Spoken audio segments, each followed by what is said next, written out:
वज़ीर आज़म शहबाज शरीफ का कहना है कि मुल्क में अगर नवाज शरीफ की हुकूमत होती तो पाकिस्तान तरक्की करता।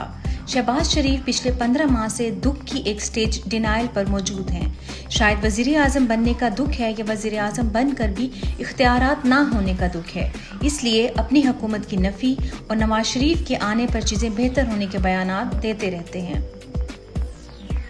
तहरीक इंसाफ दौर में महंगाई होती थी। पीडीएम जो कि महंगाई ख़त्म करने के नाम पर हुकूमत में आई, उसने महंगाई का लफ्ज़ डिक्शनरी से ख़त्म करके महंगाई ख़त्म कर दी। जस्टिस हुमायूं दिलावर ने 15 मिनट में 18 सफ़हात पर मुश्तमिल फैसला लिख डाला। ज़राए बताते हैं कि उन्होंने ये हुनर फिल्म 3 इडियट्स के डीन से ख़ास तौर पर दरख्वास्त करके सीखा।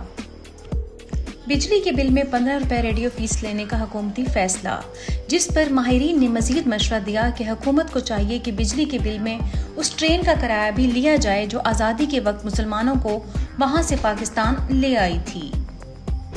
मीडिया ने आर्टिफिशियल इंटेलिजेंस मेज़बान मुतारिफ कराए हैं जो खुद से खबरों पर तबसरा देने के बजाय पहले से मौजूद स्क्रिप्ट पढ़ा करेंगे, जिस पर मोहित पीरज़ादा साहब ने कहा कि अगर पहले ही से रिमोट कंट्रोल्ड मेज़बान मौजूद हैं तो डिजिटल प्रेजेंटर की क्या ज़रूरत है।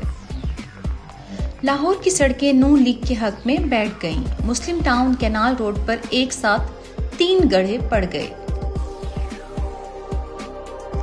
मुल्क की तारीख में पहली बार चीनी की कीमत 160 रुपए फी किलो तक पहुंच गई। तहरीक इंसाफ दौर में 85 रुपए वाली चीनी यहूदी होती थी, एक जबकि 160 रुपए वाली चीनी मुसलमान है और शहद से भी ज्यादा मीठी है।